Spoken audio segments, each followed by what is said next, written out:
औज़ुबिल्लाहिमिनश्शैतानिर्रजीम बिस्मिल्लाहिर्रहमानिर्रहीम। प्रोग्राम है खबर के साथ और मैं हूं आपके साथ आपका मेज़बान मोहम्मद अली।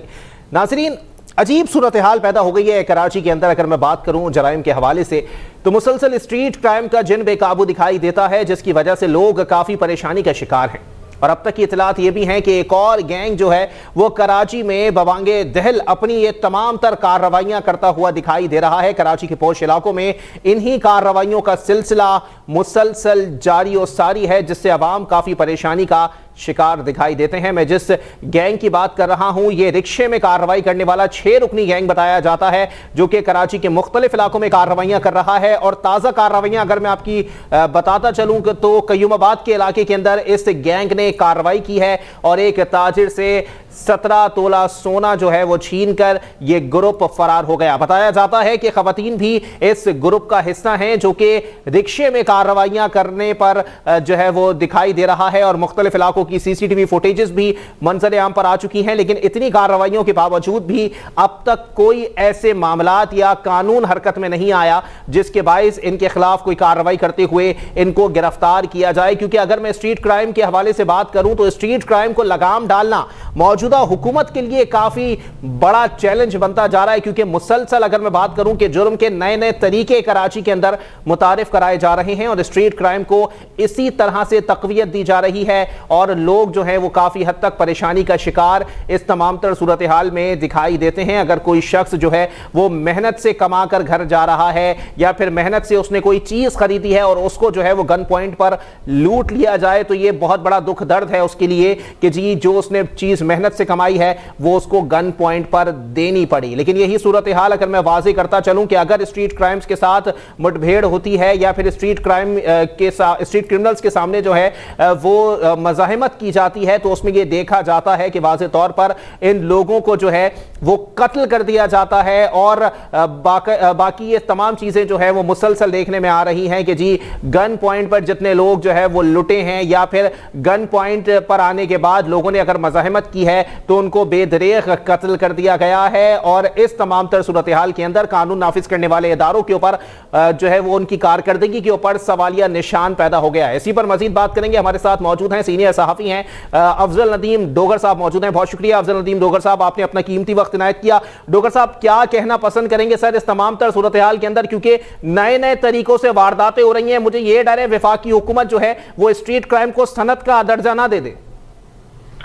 हाँ, बिल्कुल ऐसे ही है। और लेकिन कराची में जो हमारा एक्सपीरियंस रहा है, बल्कि उसके बाद बड़ी एक अजीब सी चीज सोचने लगे हैं कि कौन सा यानी तरीका वारदात रहा है जो हुआ यानी इस्तेमाल हुआ है जो कभी कहीं ना हुआ हो जी। और दूसरी बात ये कि कराची के अंदर मैं समझता हूँ कि शायद ही कोई ऐसा शख्स हो या बड़ा यानी कि नायाब होगा वो शख्स जो कभी किसी स्ट्रीट क्राइम की वारदात का निशाना ना बना हो।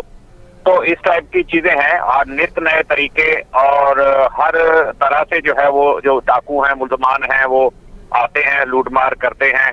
और बड़ी दिलचस्प बात इसमें यह है कि कुछ जो पकड़े जाते हैं या जो वारदातों में मुलव्वस होते हैं, एक काफी बड़ी तादाद ऐसे लोगों की है जो बार बार वारदात करते हैं, बार बार पकड़े जाते हैं थाने, पुलिस और उससे होते हुए अदालती केसेस में जो है वो का सामना करते हैं और उसके बाद जेल जाते हैं। मकसद 6-6, 7-7 मरतबा भी लोग पकड़े गए हैं, जेल गए हैं और फिर जमानत पर जो है वो रिहा होके आ गए हैं। तो इसमें ये सारी प्रैक्टिस एक ऐसा लगता है कि एक सर्कल बना हुआ है कि उन्होंने वारदात करनी है, फिर उनके फिक्स लॉयर हैं, वकील रखे हुए हैं उन्होंने, जो यूं ही वो पकड़ा जाता है उस वक्त से वो उसकी पैरवी शुरू कर देते हैं थाने से। फिर उसके बाद पुलिस वालों को किस तरीके से निपटना है और पुलिस वालों से किस तरीके से उन्होंने ट्रीटमेंट करना है, क्या कितना कौन कितने में खरीदा जाता है, तो ये सारा उनको पता है सिस्टम जो इस तरह के गिरोह मुलव्वस और जो करते हैं और बिला बेरोक टोक फिर इस तरह की वारदातें बढ़ती जा रही हैं। बिल्कुल ऐसा ही है। अफजल नदीम डोगर साहब, आप हमारे साथ ही मौजूद रहिएगा। हमें दूसरी लाइन पे ज्वाइन किया है समीर कुरैशी साहब ने, आप सरबराह हैं क्राइम रिपोर्टर एसोसिएशन के। बहुत शुक्रिया समीर कुरैशी साहब, आपने भी अपना कीमती वक्त इनायत किया। समीर कुरैशी साहब, क्या कहेंगे सर, तरीका वारदात कोई भी हो लेकिन स्ट्रीट क्राइम के हवाले से जो तरीका वारदात कराची के अंदर लागू किया जाता है क्रिमिनल्स की जानिब से वो कामयाब ही रहता है, क्या वजह है सर, इतना आसान हदफ है कराची क्रिमिनल्स के लिए? जी देखिए, ये कराची के अंदर जो है, इस अगर रवां साल में देखा जाए तो आपकी जो स्ट्रीट क्राइम की वारदातें हैं वो उरूज के ऊपर है, जिसकी जिम्मेदारी अगर किसी से पूछें तो वो कोई महंगाई को कहता है, कोई किसी को कहता है। लेकिन अभी डोगर साहब जो बैठे हुए हैं, हमारे सीनियर हैं, उन्होंने जो कहा कि उस तरीके से जो नाकिस तफ्तीश जो है वो सबसे बड़ी वजह है, जिसकी वजह से मुल्जिमान रिहा हो जाते हैं और एक एक मुल्जिम जो है वो 8-8 मरतबा गिरफ्तार होता है। यहाँ मुख्तलिफ तरीकों से वारदातें की जाती हैं, कोई मोटरसाइकिल के ऊपर लूटता है। अब आजकल जो है शहर में रक्षा डकैत गैंग जो है जी वो फिर हरकत में आया हुआ है। ये खातून समेत 6 रुकनी जो गिरोह है जो पोस्ट इलाकों में वारदातें करता है, और ये इसी गैंग ने अभी हाल ही में कयूमाबाद में 17-16 सोना भी लूटा है जी। ये वारदात के दौरान इन्होंने ज्वेलर के हाथ बांधे और 17-16 सोने समेत जो है वो कैश भी लूट के फरार हुए हैं। वारदात की 2 लफ्जों और एक मोटरसाइकिल पर आए थे। ये वाकया चंद रोज कबल कयूमाबाद के इलाके एरिया गली नंबर 6 के अंदर 21 नंबर दुकान पर पेश आया था। तो इसके अलावा मैं आपको बताते चलूं कि इसी तरीके की वारदातें कयूमाबाद, कोरंगी और इसके अतराफ में जो है ये हो रही है, जो कि रक्षा के अंदर गिरोह होता है जो लोगों को रोकता है और उनसे लूट मार करके निकल जाता है। इसी तरीके की वारदातें अगर देखें तो शहर में मुख्तलिफ जो है स्ट्रीट क्राइम में इजाफा ही होता देखा जा रहा है। अगर पिछले साल की बनिस्बत इस साल अगर देखा जाए जी तो वारदातों में 35% इजाफा नजर आ रहा है। 35% इजाफा। अफजल नदीम डोगर साहब, ये छोटा नंबर नहीं है। अफजल साहब क्या कहेंगे सर, 35% अगर इजाफा होगा तो इसका मतलब है कि आधे से ज्यादा शहर जो है वो क्राइम की वारदातों पर ही लगा हुआ है? जी बिल्कुल ऐसा ही है। देखिए, एक तो जो इजाफे की बात आती है, जो पिछले एडिशनल आईजी कराची थे गुलाम नबी मेमन, उन्होंने रिपोर्टिंग का जो था ना उस पर खास फोकस किया था कि जो वारदातें होती थी लोग उनको रिपोर्ट ही नहीं करते थे। क्योंकि कभी अगर हादसाती तौर पर कोई मुल्जमान पकड़े जाते थे तो उसके बाद पता चलता था वो 16 वारदातों का इंकिशाफ कर रहे हैं, जिसके मुकदमे महज 1 या 2 दर्ज होते थे। तो वो इस तरह के केस जो थे उसमें जाहिर है हम जो बात कर रहे थे अभी कि मुल्जमान छूट जाते थे और उनके खिलाफ केसेस नहीं होते थे, तो वो तरीका था जिसके बाद गुलाम नबी मेमन की हिदायत में कराची में जो स्ट्रीट क्राइम था वो 100% तो नहीं, लेकिन उनकी कोशिश थी कि 100% तक रजिस्टर्ड हो, यानी जो वारदात हो वो रिकॉर्ड पे आए और उसकी FIR दर्ज हो। तो मैं समझता हूँ एक तो ये वजह है स्ट्रीट क्राइम के बढ़ावा नजर आने की, बढ़ते हुए नजर आने की। लेकिन इसके अलावा जो हमें पुलिस अफसरान खुद एडमिट करते हैं कि वो परेशान हैं अगर वो तो स्ट्रीट क्राइम से ही है, क्योंकि स्ट्रीट क्राइम की वारदातें जो है वो बढ़ती जा रही हैं। अब इसका अगर हम तजिया करें या कोई परसेंटेज निकालें तो महीना या 2 महीने या 3 महीने की तो डेटा हमारे सामने होगा तो हम परसेंटेज को निकाल सकते हैं, मैं समझता हूँ। लेकिन 35% मुझे कम नजर आ रहा है जो बढ़ता हुआ समीर कुरैशी साहब कह रहे हैं। मैं समझता हूँ कि 50% वारदातें जो है वो बढ़ चुकी हैं और जो पहले वारदातें होती थी उससे कहीं ज्यादा हैं। अच्छा समीर कुरैशी साहब, आपकी तरफ दोबारा आऊंगा सर। क्या कहेंगे, कुछ वारदातें ऐसी हैं जो कि रिकॉर्ड का हिस्सा नहीं बनाई जाती, या फिर लोग जो हैं वो वारदातों का शिकार हो जाने के बाद जो है वो अपनी मदय्यत में मुकदमा दर्ज नहीं करवाते, FIR नहीं घटवाते? सर इसकी वजूहात क्या हैं? मैं मुतअद्दिद बार ये पुलिस अफसरान से भी सवाल कर चुका हूं। देखिए, मुद्दई बनने को अगर मैं एक मिसाल दूं कि अगर आपके साथ एक वारदात हो जाती है और उसके बाद आप थाने जाते हैं और थाने के बाद आपको जिस तरीके से थाने में रवैयों का सामना, अब तो खैर बहुत फर्क पड़ गया है, लेकिन फिर भी कुछ थाने आज भी ऐसे हैं जिसमें आपको पुलिस का वही रिवायती रवैया मिलेगा, जिसकी वजह से लोग थाने जाना पसंद नहीं करते। उसके बाद जब FIR हो जाती है फिर वो इन्वेस्टिगेशन का मसला आता है। इन्वेस्टिगेशन के अंदर जो मुल्जिमान अगर किसी को भी गिरफ्तार कर लिया जाता है और शनाख्त भी कर लिए तो उसके बाद कोर्टों के धक्के खाने पड़ते हैं और कोर्टों में भी जो है वहां के अमले का रवैया सही नहीं होता, जिसकी वजह से लोग जो है धक्के खाने की वजह से जो है ये बड़े परेशान होते हैं कि इस वजह से वो मुकदमा दर्ज कराने नहीं जाते। लेकिन अभी डोगर साहब ने जो कहा कि साबिक एडिशनल आईजी कराची गुलाम नबी मेमन साहब थे, जो उन्होंने जो है ये एक तरीका किया था कि वारदात को जो है वो फौरी तौर पर FIR नहीं रुकनी चाहिए, FIR करें। उसके बाद जो है वो FIR भी जो है होना शुरू हुई, उसकी वजह से भी क्राइम ज्यादा दिख रहा है। लेकिन स्ट्रीट क्राइम में वाकई अगर देखा जाए तो इजाफा हो गया है। और आप अब भी पुलिस के आदाद-ओ-शुमार और CPLC के आदाद-ओ-शुमार पे जाएं तो दोनों में काफी फर्क है, क्योंकि मोबाइल छिनता है या कोई भी चीज छिनती है तो CPLC को लोग फोन करते हैं, लेकिन वही आदाद-ओ-शुमार आपको पुलिस के नजर नहीं आते।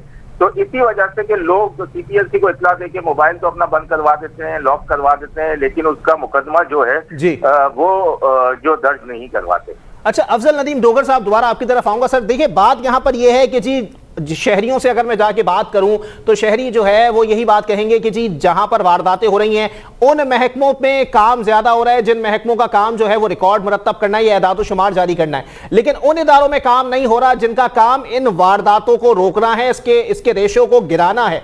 क्यों सर, क्यों इदारों के अंदर ये इस किस्म का इबाम पैदा हो चुका है कि एक इदारा भरपूर काम कर रहा है कि जी 50 वारदातें हुई हैं इस हफ्ते, 100 वारदातें हुई हैं, और दूसरा इदारा जिसका काम इन 50 वारदातों को 25 पे लाना है वो काम नहीं कर रहा? एक्चुअली एक तो खुद पुलिस के अपने अंदर जो निजाम था बहुत इसको सुराहा तो गया है कि पुलिस अलग है, इन्वेस्टिगेशन अलग है, और ये जो दो हिस्से बनाए गए पुलिस के, तो उससे मैं पर्सनली जो मेरी ऑब्जर्वेशन रही है जो अब है, तो वो एक बहुत बड़ी वजह है कि केसेस जो है वो सच्चे साबित नहीं होते। देखिए, हम जिस वक्त थाने में अप्रोच करते हैं, एसएचओ से अप्रोच की हमने, कोई एफआईआर दर्ज करा ली है या ड्यूटी अफसर से अप्रोच करके एफआईआर दर्ज करा ली है, तो उसके बाद वो एफआईआर ट्रांसफर हो जाती है शोबा इन्वेस्टिगेशन को। जो अप्रोच करने वाला बंदा है उसकी अप्रोच इन्वेस्टिगेशन तक नहीं होती जी। तो जिस बिना पर अब इन्वेस्टिगेशन के जो लोग हैं वो ऑफिसर जो है वो मुल्जमान जो है उनसे उनकी रहनुमाई करते हैं, उनसे मिलजुल जाते हैं। वो जो पुलिस ने या ऑपरेशन पुलिस ने जो इस्तगासा फाइल किया होता है, जो शवाहिद जमा किए होते हैं, उसमें रद्दोबदल करते हैं।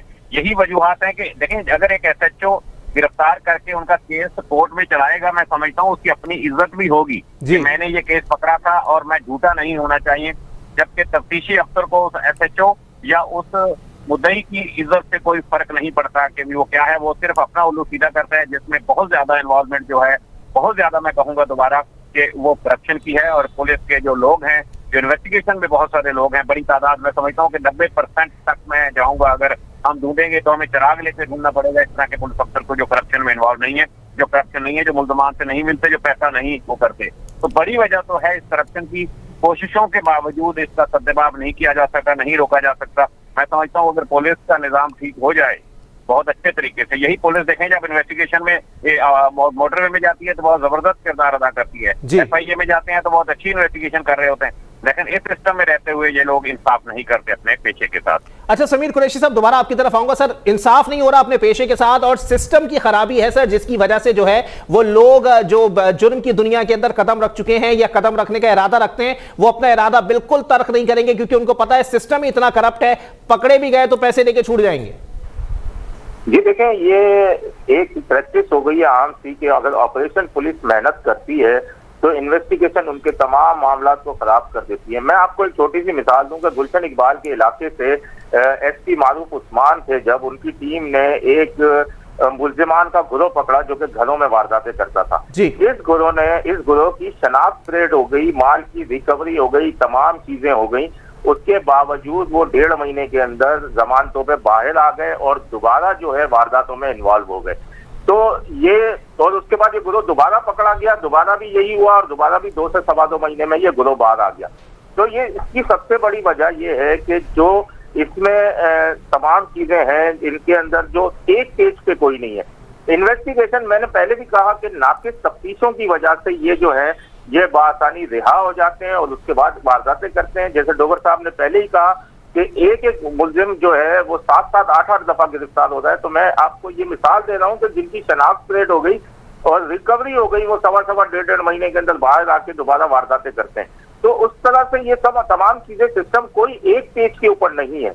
इसमें तमाम चीजों की सरकारी वकला की जिम्मेदारी होती है, इन्वेस्टिगेशन अफसरान की जिम्मेदारी होती है, पुलिस की जिम्मेदारी होती है।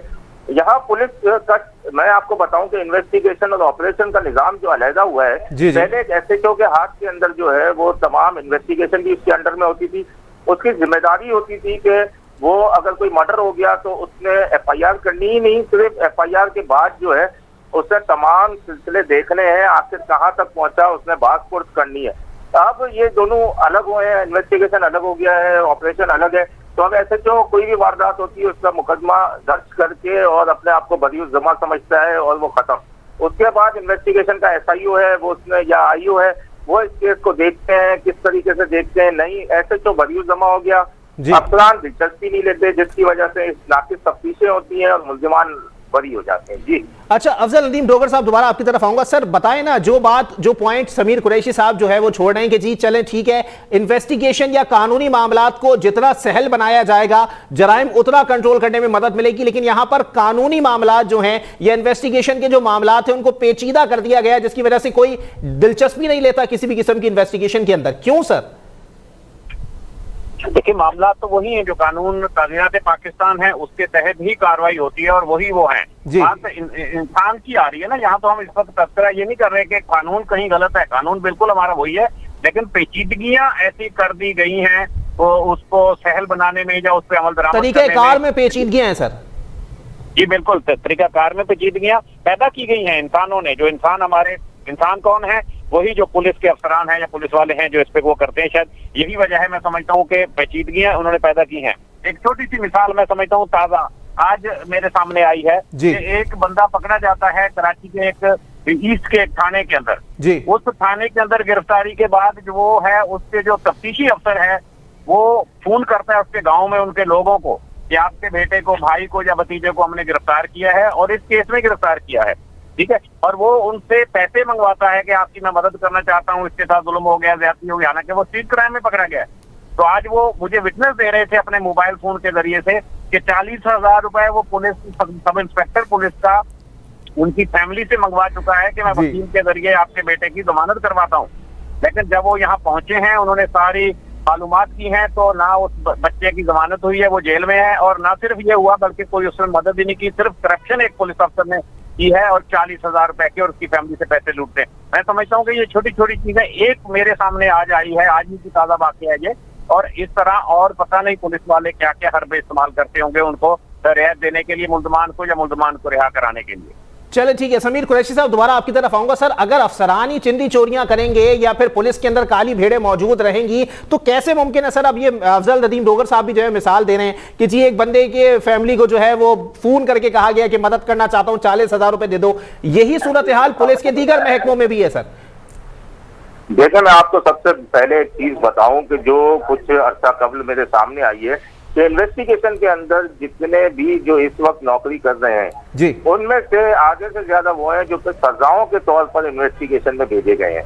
खुसूसन वेस्ट जोन में ये देखा गया कि सजाओं के तौर पर जो है भेजे गए हैं, और वो जो सजाओं के तौर पर इन्वेस्टिगेशन में जाएगा वो क्या इन्वेस्टिगेशन करेगा, मुझे ये बताएं वो किस केस में दिलचस्पी लेगा जो बतौर सजा इन्वेस्टिगेशन में, यानी ऑपरेशन में उससे कोई गलती हो गई, कुछ हो गया, उसे बतौर सजा इन्वेस्टिगेशन में भेज दिया गया। इन्वेस्टिगेशन कोई ऐसी चीज तो है नहीं, कोई काला पानी तो है नहीं जिसे सजा के लिए भेज दिया गया।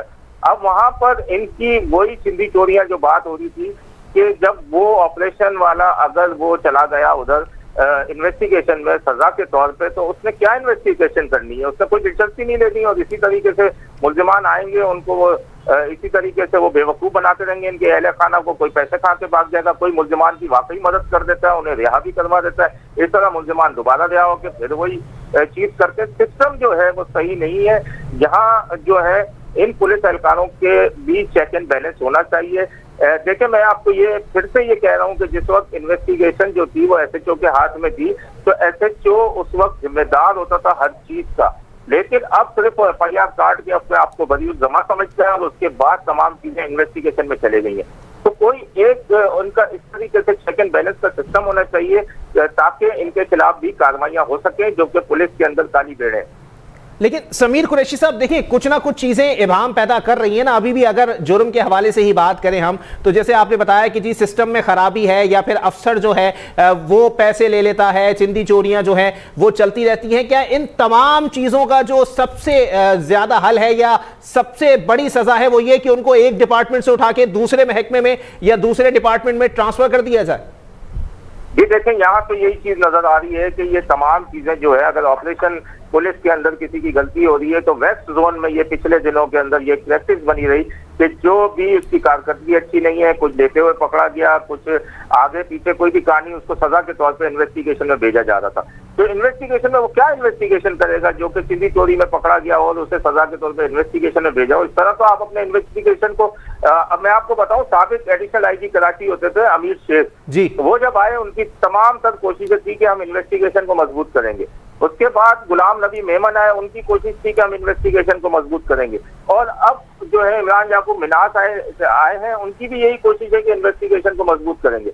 लेकिन मुझे आप बताएं कि जिस तरीके से स्ट्रीट क्राइम की वारदातें और जो पकड़ा जा रहा है और 4-4 दफा पहले पकड़ा जा चुका है, तो ये इन्वेस्टिगेशन की मजबूती तो नजर कहीं नहीं आती। अच्छा अफजल नदीम डोगर साहब, ये सवाल आपसे भी है सर कि ज्यादा से ज्यादा सजा, चाहे वो बंदा चिंदी चोर हो, करप्ट हो, नाअहल हो या कुछ भी हो, और ज्यादा से ज्यादा सजा ये होगी कि उसको उठा के जो है वो इन्वेस्टिगेशन डिपार्टमेंट में ट्रांसफर कर दिया जाएगा। मतलब ये कौन सी सजा है सर? ये सजा की कौन सी नौयत जो है वो महकमे में मुतय्यन कर दी गई है? कुछ आपको मुझे मकसद बहुत ज्यादा अजीब और गरीब इस तरह के फैसले होते हैं कि इन्वेस्टिगेशन से, और वो 1 साल तक जो है वो इन्वेस्टिगेशन से किसी दूसरे शोबे में जा नहीं सकता वो बंदा जिसको ये सजा दी गई है। और दूसरी बात ये कि जो इन्वेस्टिगेशन है ना, बेसिकली उसका काम है, जो FIR दर्ज हुई है, ये जो केस दर्ज हुआ है, उस केस को इंतहाई मजबूत करना, उसके तमाम शवाहिद जमा करना, उसके गवाहों को जो है वो यकजा करना और उनको कोर्ट में इस तरीके से पेश करना कि मुल्ज़मान को सजा हो। जो बंदा खुद परेशान है, अपनी नौकरी से परेशान है, अपनी ड्यूटी से परेशान है, जो अपनी सजा और जजा से परेशान है, मैं समझता हूँ वो क्या दूसरे के साथ इंसाफ दिलाएगा या इंसाफ करेगा। तो ये बहरहाल बहुत सारे, तो एक ये हम तो 2 या 3 नुक्तों पे बात कर रहे हैं। जी। नुक्ते तो बहुत हैं इसके ऊपर जिसमें फॉल्ट है, नुक्स है, जिसकी वजह से जो है वो इंसाफ नहीं मिल पा रहा है या मुल्ज़मान वो नहीं कर पा रहे। अमीर शेख साहब का जिक्र हुआ तो उनके दौर में उन्होंने एक निकाला था, एक सिस्टम की इन्वेस्टिगेशन कराई थी कि किस लेवल पे कितने लोग छूटते हैं।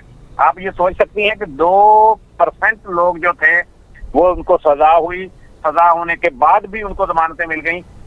मकसद ये रेशो था। 40% लोग तो वो थे जो थाने में मुकदमा दर्ज होने के 1 हफ्ते के अंदर अंदर रिहा हो जाते हैं, क्योंकि उसमें क्या होता है, एक बड़ी बात ये होती है कि पुलिस के तफ्तीशी अफसर खुद टेक्निकल तरीके से उनको बचाते यूं हैं कि जिस बंदे का नुकसान होता है या जो बंदा जो है वो जिसका डकैती हुई है जिसके साथ, उसके वो तमाम चीजों का अजाला कर देते हैं। यानी मुल्ज़म जब ज़ाहिर फंसा हुआ है, जब वो थाने में गिरफ्तार हुआ है, तो वो क्या करते हैं कि उनके जरिए से उनका जो 10 लाख, 5 लाख, 4 लाख या 1 लाख का जो नुकसान हुआ है, वो नुकसान कैश की शक्ल में उसका पूरा करवा देते हैं, और उसके बाद वो बरी जिम्मा हो जाता है जिसके साथ वारदात हुई होती है। लिहाजा मुल्ज़मान बाइज्जत बरी हो जाते हैं इस तरह के केसेस में।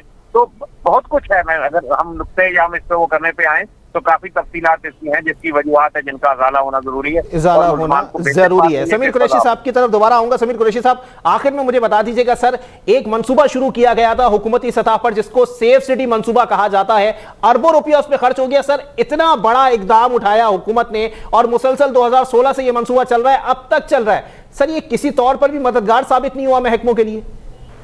देखिए, सेफ सिटी मंसूबे का तो मैं समझता हूँ आगाज ही नहीं हुआ कि सेफ सिटी मंसूबा सिर्फ ये रोडों पे कैमरा लगाने का नहीं था जी। सेफ सिटी मंसूबा बहुत सारी चीजें होती हैं, उनमें तमाम इदारों को एक पेज पे आना पड़ेगा, जिसमें KMC है, DMC है, उसके अलावा के इलेक्ट्रिक का महकमा है। इस तरह से सेफ सिटी प्रोजेक्ट के लिए इन तमाम को एक पेज पर आना पड़ेगा। सेफ सिटी मंसूबे को अगर देखें तो अगर आप 2016 से कह रहे हैं तो ये तो अब तक 21 हो गया, मेरी नजर में तो ये अभी तक शुरू ही नहीं हुआ। इसमें सेफ सिटी के हिसाब से कराची में सिर्फ 10,000 कैमरे लगने थे, और ये अब तो कैमरों के लिए भी यहाँ पिछले दिनों में देखा गया कि लोगों से अपील की गई कि भाई आप अपने घरों के बाहर कैमरे लगाएं। तो सेफ सिटी प्रोजेक्ट तो शुरू नहीं हुआ। हाँ, अगर इसके लिए कुछ पैसा आया होगा या किसी किस्म की चीजें आई होंगी तो वो अभी तक नहीं। एक मोटरसाइकिल चोरी होना थी, बहुत सारी चोरी हो रही थी और गाड़ियां चोरी हो रही थी, तो मोटरसाइकिल के अंदर ट्रैकर का एक मंसूबा बनाया गया था कि ट्रैकर लगाया जाएगा। इस बात को भी 2 से 3 साल हो गए, वो भी अभी तक कोई भी इसका फैसला नहीं हो सका कि ट्रैकर लगेगा नहीं लगेगा। तो सेफ सिटी मंसूबे का तो आगाज ही नहीं हुआ है। अगर पैसा आया है तो वो कहाँ गया, किस जगह खर्च हुआ, इसके बारे में कुछ कहना वो होगा। लेकिन ये कि मैं आपको बता रहा हूँ कि अभी तक जो है कंडीशन, अभी सेफ सिटी प्रोजेक्ट शुरू नहीं हुआ। अच्छा, अफजल नदीम डोगर साहब, आपसे भी यही सवाल है सर, मतलब मंसूबा बन गया, इम्प्लीमेंटेशन अभी तक नहीं हुआ, वजह क्या है सर? वजह मैं समझता हूँ कि नाअहली है। इस वक्त जो पुलिस की सरबराही है, जहाँ पे कल परसों तक बात हो रही थी, कई लोगों से बात हुई कि सेफ सिटी मंसूबा जो है वो क्यों नहीं हो रहा। इन गवर्नमेंट या हमारी जो पाकिस्तान पीपल्स पार्टी के गवर्नमेंट के जो अहदेदार हैं, जब उनसे बात करते हैं तो वो बजट प्रोवाइड कर दिया। जैसे कि समीर कुरैशी साहब खुद बता रहे हैं कि पैसा प्रोवाइड हो चुका है उन महकमों को, मकसद उनको किस तरीके से अंजाम तक पहुंचाना है वो नहीं हो रहा। जो उस मंसूबे में कॉन्ट्रैक्ट देना है, किसने वो करना है और किसने उस पर अमल दरामद करना है, वो नहीं हो रहा। मैं समझता हूँ कि बहुत एक दूसरी वजह जो सामने आ रही है, शायद मैं समझता हूँ वो ये है कि जो नैब के केसेस बने माजी में या जो और कार्रवाइयां हुई करप्शन में कुछ अफसरान, शायद उस पर मेरा ख्याल है कि वो डरते भी हैं कि वो खुद अपने सर पे सेहरा इस तरह का नहीं लेना चाहते कि इस तरह के काम हो। कल को बेकायदगी होगी, लाजमी बात है, उसमें हुकूमती लोग अगर उसमें वो करप्शन करते हैं तो जिम्मेदारी उस अफसर की होगी जिसने दस्तखत किए हैं। मैं समझता हूँ ये भी बहुत वजूहात हैं इस तरह की, इस तरह के मंसूबे जो है वो पड़े रह जाते हैं और उसमें दरामद नहीं होता। ठीक है, बहुत शुक्रिया अफजल नदीम डोगर साहब, सीनियर सहाफ़ी, और समीर कुरैशी साहब, सरबरा क्राइम रिपोर्टर एसोसिएशन, हमारे साथ मौजूद थे। एक ब्रेक की तरफ मैं जाऊंगा, ब्रेक के बाद प्रोग्राम को यहीं से कंटिन्यू करेंगे और कुछ बात करेंगे पेट्रोलियम मसनूआत की कीमतों में इजाफे के हवाले से। एक ब्रेक के बाद हाजिर होते हैं।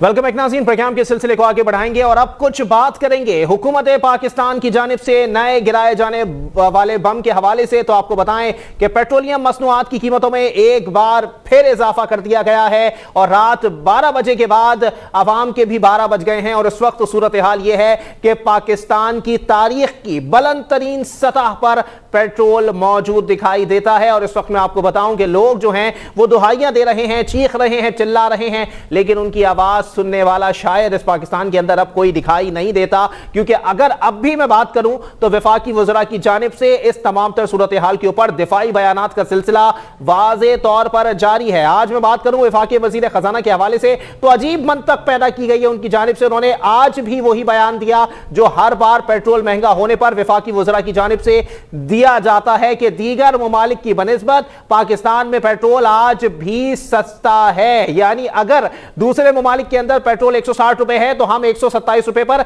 इस्तेफादा करें, 127 रुपए पर शादियाने बजाएं, 127 रुपए पर हम अल्लाह ताला के हुजूर सजदा बजा लाएं। लेकिन इस वक्त सूरत हाल यह है कि आवाम बहुत ज्यादा परेशान है, क्योंकि जाहिर सी बात है अगर पेट्रोल की कीमतें बढ़ेंगी तो वाज़ेह सूरत हाल सामने आएगी कि वाज़ेह तौर पर तमाम अशिया की चीजों में इजाफा हो जाएगा, तमाम अशिया महंगी हो जाएंगी और इस सूरत हाल के अंदर आवाम का सर्वाइव करना बहुत ज्यादा मुश्किल हो जाएगा। ताजिर बिरादरी की जानिब से भी इस पर शदीद रद्द अमल दिया जा रहा है। अगर मैं ऑपोजिशन जमातों की बात करूं तो शाजिया मरी साहिबा जो कि पाकिस्तान पीपल्स पार्टी की अहम रहनुमा है, उनकी जानिब से आज भी ऐवान में खड़े होकर यह बात की गई कि हर गैंग को गिरफ्तार करने की बातें की जा रही हैं, लेकिन वो गैंग कब गिरफ्तार होगा जो हर महीने पेट्रोलियम मसनूआत की कीमतों में अपने तौर पर इजाफा कर रहा है। लेकिन इस सूरत हाल के अंदर कोई पूछने वाला नहीं कि कैसे मामलात बेहतरी की तरफ आएंगे, कैसे मामलात मामूल की तरफ आएंगे। अगर दूसरे ममालिक का मवाजना किया जा रहा है कि यहां पर अशिया जो हैं वो अब भी दूसरे ममालिक की निस्बत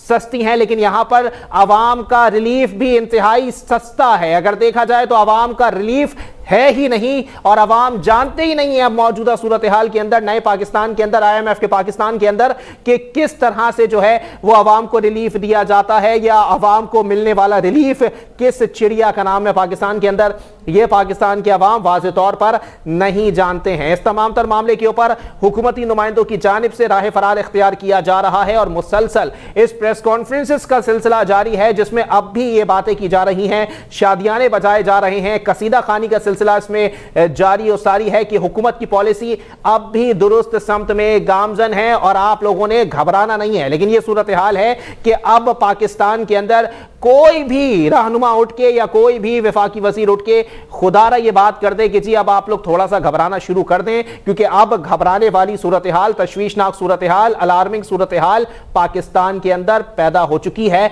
और अगर यही मामलात आगे चलते रहे तो मैं बार बार एक महापुरुष का जिक्र हमेशा प्रोग्राम में करता हूं जिसने एक टीवी प्रोग्राम में बैठकर यह बात की थी कि जी अगर पेट्रोल 1000 रुपए लीटर भी पहुंच गया तब भी ये आवाम जो है वो इस पेट्रोल को खरीदेगी, अपनी गाड़ियों में, मोटरसाइकिलों में डालेगी और उसके बाद इसको इस्तेमाल किया जाएगा। यानी कि अगर हम बढ़ाते चले जाएं तो आवाम की चीखें निकलना बिल्कुल भी जरूरी नहीं है। इस सूरत हाल के अंदर जो है वो कैसे मामलात आगे बढ़ेंगे, ताजिर रहनुमा इस पर क्या जो है वो मौकिफ रखते हैं। हमारे साथ ऑल सिटी ताजिर इत्तेहाद के सदर हैं शशील गोपलानी साहब मौजूद हैं। बहुत शुक्रिया गोपलानी साहब, आपने अपना कीमती वक्त इनायत किया। गोपलानी साहब क्या कहेंगे सर, मौजूदा पाकिस्तान के अंदर पेट्रोलियम मसनूआत महंगी, बिजली महंगी, गैस महंगी, ताजिरों का क्या मौक़िफ़ है इसके ऊपर सर, क्योंकि मुस्तरद करना काफी नहीं है। देखिए मुस्तरद करने का तो कोई फायदा भी नहीं है। बात यह है कि जो ग्राउंड रियलिटी है कि जिस तरीके से 4 रुपए लीटर पे पेट्रोल पे बढ़ा दिया आपने, आप यहाँ बात कर रहे हैं वजीर खजाना साहब के हमने 6 रुपए की 2.5 रुपए की लेवी दी है, लेवी आपने किस चीज की दी? लेवी का कोई टैक्स आप बताएं, क्योंकि डेफिनेशन है लेवी टैक्स की।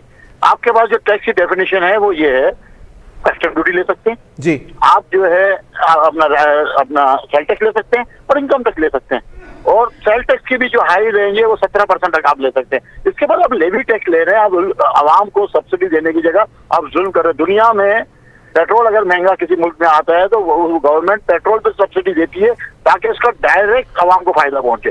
ये महंगाई का डायरेक्ट असर आपका पेट्रोल के जरिए ही होना है। आज अगर आपका डीजल बढ़ गया, आप देखेंगे कराची से लेके आपके खैबर पख्तूनख्वा तक, बलूचिस्तान तक आपका माल, आपकी कॉस्टिंग महंगी हो जाएगी जी। आप मछली एक्सपोर्ट कर रहे हैं, आपके पास फ्यूल महंगा है, आप किस तरीके से लाके जाएंगी और मछली एक्सपोर्ट कर पाएंगे? ईरान आपका कॉम्पिटिटर है जहाँ पे पेट्रोल का रेट, डीजल का रेट बहुत नीचे, आप सब्सिडी गवर्नमेंट कहीं नहीं दे पा रही, आप किसी तरीके से लोगों को रोजगार नहीं दे पा रहे, बिजली आप दिन ब दिन महंगी करती जा रहे हैं, टैक्सेस आप आवाम पे भरमार लगाती है, फिर आप नए नए शक्ल में आप टैक्सेस लेकर आ रहे हैं, कभी पीओएस की शक्ल में रेगुलेटरी ड्यूटी करके आपने एक चीज निकाल दी कि भाई हमें इंपोर्ट रोकनी है, रेगुलेटरी ड्यूटी लगा रहे हैं। लेकिन उसका असर क्या हो रहा है? इस वक्त में पंजाब और केपीके में मैं आपको वसूख के साथ बता रहा हूँ 70% जो है आइटम्स स्मगलिंग के आ रहे हैं। स्मगलिंग बढ़ चुकी है आपकी। एक एक कंटेनर पे 60 ड्यूटी है, तो लाजमी बात है जब 20 लाख रुपए बॉर्डर पे अगला बंदा देगा और स्मगलिंग करेगा। अच्छा शेरचील गोपलानी साहब, एक मंतक पर समझ नहीं आई मुझे या पसंद नहीं आई, मुझे ये समझ नहीं आ रहा कि मैं इसमें क्या बात करूं, लेकिन ये वफाकी वजीर खजाना साहब कहते हैं कि जी हम मछली देंगे नहीं, मछली पकड़ना सिखाएंगे। मतलब अवाम को किस काम पे लगाना चाहते हैं सर ये लोग? डकैती पे, अवाम को चोरी पे, डकैती पे, रेजनी पे, खून रेजी पे। तो शेरचील साहब आपको लगता है कि जी इसमें कामयाब हो जाएगी मौजूदा हुकूमत? मौजूदा हुकूमत डाकू बनाएगी, अवाम को चोर बनाएगी, स्मगलर बनाएगी, ये बना सकती है। बाकी अस्पताल का रोजगार मैं नहीं समझता कि ये हुकूमत दे पाएगी। तो शेरचील गोपलानी साहब हल क्या है इस तमाम तर सूरत हाल के अंदर, जब वज़रा मान ही नहीं रहे हों कि सही मानों में कोई मसला या कोई सूरत हाल पाकिस्तान के अंदर ऐसी पैदा हो गई है जिससे अवाम घबरा गए? देखिए अवाम घबरा नहीं गए, अवाम परेशान हो गए। मैं आपको ये बताता चलूं, देखिए ताजिर, इंडस्ट्रियलिस्ट सर्वाइव कर जाएंगे, किसी ना किसी तरह अपनी प्रोडक्ट महंगी बेचेंगे, थोड़ा बेचेंगे, कम खर्चा कर लेंगे। लेकिन जो बंदा जिसकी आमदनी का जरिया आमदनी 20,000, 30,000, 50,000, लाख, 2 लाख, 3 लाख की जिसकी सैलरी है, वो अपना घर कैसे चलाएगा? मुझे ये बताएं। इस वक्त अगर एक बच्चा अच्छे स्कूल में आप पढ़वा रहे हैं तो एक बच्चा आपको 50,000 महीने का कॉस्ट कर रहा है। मिडिल की मैं बात कर रहा हूँ, मैं आपको हायर एजुकेशन की बात नहीं कर रहा जी। ठीक है, एक घर में 2 बच्चे हैं तो 1 लाख रुपए आपको इसका एजुकेशन के लिए चाहिए ही चाहिए आपको। इसके बाद गाड़ी का पेट्रोल है और सारी लवाजमात है, घर में दवाइयां हैं, दवाइयां आपने इंतहा की महंगी कर दी। अब क्या मछली पकड़ना सिखाएंगे? यहाँ तो लोगों का जीना मुश्किल हो जाएगा। तो शर्जील गोपलानी साहब अगर आज भी वजीर खजाना साहब बैठ के प्रेस कॉन्फ्रेंस करते हैं और वाज़े तौर पर ये ऐलान करते हैं कि जी आप मवाजना कर लें बांग्लादेश और जी अफगानिस्तान और भारत के, वहां की बनिस्बत जो है वो पाकिस्तान में आज भी पेट्रोल सस्ता है, तो इस बयान को कैसे, किस तासुर में लिया जाए सर? मैं आपकी जो फ्री का आमदनी जो आप बता रहे हैं साल की $1100 है पर हेड, जो कि ये इनके एजाज शुमारे में इसको नहीं एक्सेप्ट करता। इंडिया में फ्री का आमदनी आज $2200 है। फिर इंडिया में जो रुपए का रेट है वो आपसे आधा है। इंडिया में गाड़ी आपसे आधी सस्ती है। इंडिया में बेरोजगारी आपसे कम है। इंडिया में एजुकेशन का लेवल हमसे ज्यादा है। अफगानिस्तान की आप बात करते हैं, अफगानिस्तान में लोगों को जरिया माश हमसे ज्यादा स्ट्रॉन्ग है। मैं आपको ये बताता चलूं, बांग्लादेश आज दुनिया में टेक्सटाइल का किंग बनने जा रहा है। बांग्लादेश आईटी का किंग बनने जा रहा है। बांग्लादेश अपना सेल फोन आज से 10 साल पहले मैन्युफैक्चर करके दुनिया को एक्सपोर्ट करने में चला गया। अब क्या मुआवजा कर रहे हैं? खाली पेट्रोल पे मुआवजा कर रहे हैं। आज 15,000 रुपए में इंडिया में मजदूर नहीं मिलता और 15,000 रुपए में आपका हाई क्वालिफाइड बच्चा मजबूर होकर जॉब कर रहा है जिसको 5,000 रुपए सिर्फ आने जाने का पेट्रोल चाहिए। तो शर्जील गोपलानी साहब फिर क्या करें? ये सूरत हाल कैसे कंट्रोल होगी? क्योंकि IMF की जो शराइत थी उसको अगर हम जो है वो बज़ाहिर देखें या फिर पर्दे के आगे देखें तो कहा जाता है कि जी बहुत अच्छी हैं और हमने बिल्कुल नहीं माननी और हमने बिजली महंगी नहीं करनी, लेकिन पसे पर्दा हर महीने एक समरी जा रही है और उस पर अप्रूवल होकर वापस आ जाती है। देखिए सीधी सी बात है कि जो IMF का बाबू अगर यहाँ आके हम आपकी मैशत चलाएगा, कोई भी नहीं चला सकता। अगर आप ये बोलोगे मेरे खेत में जो हल चलाने के लिए बाहर से जो घोड़ा के हल चलाएगा उसको क्या पता है मट्टी की क्या दरकेती है। आपको यहाँ की मैशत चलाने के लिए यहाँ के लोकल लोगों को ही मौका देना पड़ेगा। आज हम पिछले 60 साल से IMF के गुलाम बनते जा रहे हैं, दिन ब दिन कर्जों में हम दसते जा रहे हैं। जब तक हम IMF की गुलामी से आजाद नहीं होंगे, आज तुर्की की आपको मैं मिसाल दूं, कि तुर्की का करेंसी जब ऊपर गई है जब उन्होंने IMF से जान छुड़ाई है और IMF के लोगों को उन्होंने अपने पर एंट्री बैन दी है। ये इंडिया की इकोनॉमी जब ऊपर गई है मनमोहन सिंह के टाइम पे, जब उन्होंने IMF का कशकोल तोड़ा था, जब तक वो IMF के पे थे तो उनका ये हाल था। मैं आपको एक बात बताता चलो, जो ये आपकी पॉलिसी अभी इन्होंने दी 100% LC मार्जिन की, आपको इम्पोर्ट ट्रेड फ्री आपको कंट्री अगर बनाना है, बांग्लादेश के पास क्या चीज, अपना सॉरी सिंगापुर के पास क्या चीज है जिसके पास इतना कारोबार है जी। आपका जितना बजट है, वहाँ एक अडानी विल्मर कंपनी जो है उसका 3200 अरब डॉलर का सालाना जो है टर्नओवर है, तो आपका पूरे साल का बजट नहीं है। सिंगापुर की मैं एक कंपनी की बात कर रहा हूँ, मैं सिर्फ सिंगापुर की बात नहीं कर रहा हूँ, जो बड़े बड़े ग्रुप बैठे मैं उनकी बात नहीं कर रहा हूँ। दुबई के पास क्या चीज है, सिर्फ ओपन ट्रेड पॉलिसी है। आपको अपने मुल्क, आपके पास 1200 किलोमीटर का कोस्टल बेल्ट है जी। आपको अगर सिंसियरली काम करना है तो मेरे जैसा जाहिल आदमी भी जानता है कि अगर मैं ओपन ट्रेड पॉलिसी दूं तो मेरा आएगा, पैसा आएगा। आप बार बार बोल रहे हैं हम करेंसी लाएंगे, फॉरेन इन्वेस्टर लाएंगे, फॉरेन इन्वेस्टर क्यों आएगा भाई? आप मछली डालोगे तो मछली फंसेगी ना जी। बिल्कुल ऐसे ही जाल डाले बगैर तो बिल्कुल मछली नहीं फंस सकती। नदीम बाकी मौलवी साहब भी हमें ज्वाइन कर चुके हैं, बहुत शुक्रिया नदीम साहब, आपने भी अपना कीमती वक्त इनायत किया। नदीम साहब क्या कहना पसंद करेंगे सर, अभी जो सूरत हाल दिखाई दे रही है, अभी भी वफाकी वजीर खजाना साहब कुछ देर पहले ही शादियाना बचा के गए, इस पर मैं क्या कहूं सर, क्या कहा जा सकता है इस हुकूमत की इस हरकत को? देखिए, मैं तो ये कहूँगा पिछले 70 सालों से किसी किस्म की प्लानिंग की नहीं जाती है और हम हमेशा रहम और करम पे होते हैं मार्केट के। यानी कि मार्केट के अंदर कभी भी आप अगर कुछ कहीं भी सरमायाकारी करते हैं, आप हमेशा प्लानिंग करते हैं, रिसर्च करते हैं, आप फ्यूचर को देख रहे होते हैं कि जनाब की जो चीज़ मैं लेने जा रहा हूँ फ्यूचर में उसकी क्या प्राइस हो सकती है, उसके रिजर्व्स। अब आप देखें जब $40 पे जब तेल था तो पाकिस्तान में कौन शख्स था जिसने रिजर्व्स टैंक्स में भरे? इससे पहले जब $20 में हुआ, $10 में हुआ, किसी ने उस वक्त ये नहीं सोचा था कि जनाब अगर ऑयल जो है $70 तक पहुंचेगी तो क्या करेंगे।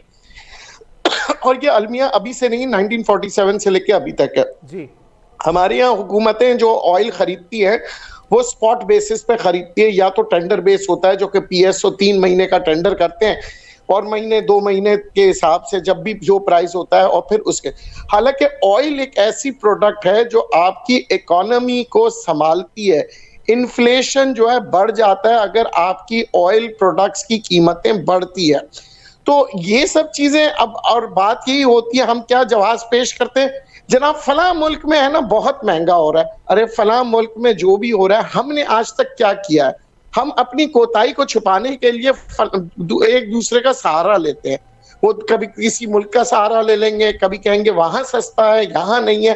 देखिए, अपनी कोताहियों के ऊपर कोई नहीं कहेगा, कोई ये नहीं कहेगा कि जनाब इतनी बड़ी हमने ऑर्गेनाइजेशन बनाई है PSO, क्या PSO के पास कोई ऐसा कोई एनालिस्ट तज्जियाकार नहीं है जो ये कह सके कि जनाब 15 दिन में, महीने में या 1 महीने में तेल की कीमतें कहाँ जाएगी? दुनिया भर के अंदर प्लानिंग होता है। चाइना ने रिजर्व्स अपने बढ़ा लिए थे जब ऑयल इंटरनेशनल मार्केट नीचे थी। हमारे यहाँ पे हम मुतबादिल की तरफ भी तो नहीं जा रहे हैं ना, क्योंकि गुज़िश्ता रोज मुआशी तज्जियाकारी थे मेरे साथ, उन्होंने यही बात की थी कि हमें मुतबादिल तलाश करना चाहिए कि अगर यहाँ पर गाड़ियां बढ़ रही हैं तो हमें इलेक्ट्रिक कार्स की तरफ या इलेक्ट्रिक मोटरसाइकिल्स की तरफ चले जाना चाहिए, तो उससे हो सकता है कि पेट्रोलियम मसनूआत की कीमतें डाउन हो जाएं। जनाब, आप अगर इलेक्ट्रिक कार्स की तरफ जाएंगे तो हमारे यहाँ तो बिजली ही नहीं है। यहाँ तो घरों में बिजली नहीं मिलती लोड शेडिंग के लिए, हम बिजली गाड़ी कैसे करेंगे? बिजली के बिल हमारे घरों के इतने आते हैं कि हम सोच रहे हैं कि गाड़ी चार्ज करेंगे तो पता नहीं कितने बिल आएंगे जी। तो यहाँ पे जो है ना, हमारे यहाँ कोई प्लानिंग नहीं है जनाब। चाहे देखें, अभी हम बात करें बिजली की गाड़ियों की, इससे पहले हम बात करते थे CNG की गाड़ियों की, आज CNG नहीं है हमारे पास, क्योंकि प्लानिंग, फ्यूचर स्ट्रैटेजिक कोई काम ही नहीं करते। 1960 के जमाने में तरक्की हुई थी पाकिस्तान की सबसे ज्यादा, जो 1970 तक चली थी, वो था फौजी दौर। मगर वो क्या था कि वहां पे प्लानिंग होती थी कि जो डैम बनाना है तो डैम बनेंगे। आज पाकिस्तान में जितना पानी आ रहा है और बिजली जो बन रही है पानी से, वो 1960 के जो डैम बने थे उसकी बदौलत है। मुझे बताइए कि 70 के बाद जितनी हम डेमोक्रेसी की बातें करते हैं, 70 के बाद कौन से हमने डैम्स बनाए, कौन सी हम प्लानिंग की तरफ जा रहे हैं? हम महंगाई का रोना रोते हैं। पिछली 70 साल 1970 से लेके अभी तक हर हुकूमत जो है महंगाई बढ़ाती है, फिर उसको थोड़ा कम कर देती है इलेक्शन आने से पहले, और फिर अपना तमगा ले जाती है कि जनाब हमने महंगाई कम कर दी जी। देखा ये जाता है कि महंगाई को कंट्रोल करने के लिए मैकेनिज्म, इकोनॉमिक प्लान, कोई 25 साल इकोनॉमिक प्लान किसी हुकूमत ने बनाया, जाते जाते वो कह जाए कि जनाब हम तो 25 साल का इकोनॉमिक प्लान बना के गए थे, जिसकी वजह से बिजली सस्ती होगी, जिसकी वजह से गैस, हमारे पास गैस के खजाने थे वो खत्म कर दिए, क्योंकि हमारे पास कोई प्लानिंग नहीं थी, कोई स्ट्रैटेजी नहीं थी, कोई अवेयरनेस प्रोग्राम्स नहीं था। हम उन कौमों में से बन गए हैं कि जनाब जब तूफान आता है और तूफान आके तबाही मचाता है, फिर हम रोना पीटते हैं। अच्छा, शर्जील गोपलानी साहब भी हमारे साथ लाइन पर मौजूद हैं। शर्जील गोपलानी साहब, आप क्या कहेंगे सर? मतलब उन्होंने इशारा कर दिया कि जो तरक्की होनी है हमें डिक्टेटरशिप में ही होनी है, जमहूरियत से कोई उम्मीद ना रखे कि जी उसमें कोई तरक्की होने वाली है। फैक्ट तो यही है कि जब भी हमने की है वो आर्मी ने जब टेक ओवर किया, इसकी वजह ये है कि आर्मी के सामने जब हम लॉजिक के साथ बात करते हैं तो आर्मी उन चीजों को मानती है जी। आप देखेंगे ना, मुशर्रफ साहब के टाइम पे $68 भी जब पहुंचा और 70 की बात हो रही थी तो वहां से रिवर्स होना शुरू हुआ और 60 पे उन्होंने 11 साल डॉलर स्टेबल किया जी। 7.8% पे आपकी जीडीपी खड़ी हुई थी। आप इसका जो भी बहाना बना ले, लेकिन उस वक्त तरक्की की उन्होंने। आपका मीडिया सेक्टर को, इलेक्ट्रॉनिक मीडिया को ओपन आजाद किया, सबसे ज्यादा लाइसेंस उनके टाइम में इशू हुए। उन्होंने आपके टेलीकम्युनिकेशन सेक्टर को आजाद किया और प्राइवेट कंपनीज आई, आपके ये 10-10 हजार रुपए दे के ऊपर जो हम लाइनें लगाते थे, इससे आपको निजात मिली। अगर कोई डिक्टेटर आएगा वही इस मुल्क का जो है हाल है, इसके अलावा इस मुल्क की में जमहूरियत तो नाम की कोई चीज ना आ सकती है ना कामयाब है। अच्छा ठीक है, नदीम बाकी मौलवी साहब, सर कंक्लूड कर दीजिएगा सर इस मामले के ऊपर। वजीर खजाना साहब के हवाले से मैं शर्जील गोपलानी साहब से ये बात कर चुका हूं। नदीम भाई आप भी बताइएगा सर, क्योंकि अगर वजीर खजाना साहब जो है वो आकर ये बात कर दें कि जी हमें मछली देनी नहीं है, मछली पकड़ना सिखाना है, तो जी पहले इंस्टीट्यूट खोलें, बाद में फिर हुकूमत चलाना सिखाइएगा। जनाब देखें, अभी तक तो हमारी बैंकिंग सिस्टम ही पूरे पाकिस्तान में सही तरह इंट्रोड्यूस नहीं हुई है। गांव देहातों में आज तक लोग जो है बैंकिंग को इस्तेमाल ही नहीं करते हैं जी। हम आगे मईशत की क्या बात कर रहे हैं? हमारे यहाँ पे सिस्टम को तब्दील करने के लिए हमारे यहाँ इल्जामात की जो सियासत है उसको छोड़ के हमें नए कदम, नया रोशनी, नई तर्ज की तरफ जाना चाहिए। हमारी हुकूमतों को चाहिए कि ऐसे अवेयरनेस प्रोग्राम करें, तालीम के ऊपर काम करें, और वो तालीम डिग्रियों वाली नहीं। मैं कहता हूँ सिर्फ एक अच्छे टीवी प्रोग्राम्स हो जिसके वजह से आम शहरी गांव देहातों में जो देखे तो उसे इल्म हासिल हो। किताबों से ज्यादा वो टीवी से भी इल्म हासिल कर सकता है। देखिए आप कैसे जैसे प्राइवेट चैनल आजकल के दौर में आया है, जिसकी वजह से हमारे तालीमी मियार हमारे मुल्क का बढ़ गया है जी। अब हम तालीम को सिर्फ हम डिग्रियों में ले लेते हैं जो कि सिर्फ शहरों में होती है और वो भी बहुत महंगी होती है। बिल्कुल ठीक है, बहुत शुक्रिया नदीम बाकी मौलवी साहब, माहिर माशी उमूर और सदर ऑल सिटी ताजिर इत्तेहाद शर्जील गोपलानी साहब मेरे साथ मौजूद थे। बड़ी मुफस्सिल गुफ्तगू हुई और उन्होंने वाजे किया कि इस सूरत हाल के अंदर सरवाइव करना आवाम के लिए बहुत ज्यादा मुश्किल दिखाई देता है, क्योंकि अगर यही मामलात चलते रहे तो वजीर खजाना साहब कितने भी बयानात दे लें, लेकिन आवाम काफी हद तक परेशान है, बल्कि बहुत ज्यादा हद तक परेशान है। और यही मामला जो है अगर आगे चलते रहे तो आवाम के सब्र का पैमाना मजीद लबरेज हो जाएगा, जो कि मौजूदा मुल्क में सिस्टम के लिए, यह मौजूदा मुल्क की सूरत हाल के लिए बिल्कुल भी जो है वो मुफीद साबित नहीं होगा। बेहतर पॉलिसी, बेहतर मामला, बेहतर सूरत हाल इस मुल्क के लिए अब नागुज़ीर हो चुके हैं। इसी के साथ अपने मेजबान मोहम्मद अली को दीजिए इजाजत। सेहत ने साथ दिया और जिंदगी ने वफा की तो फिर मुलाकात होगी। अल्लाह हाफिज।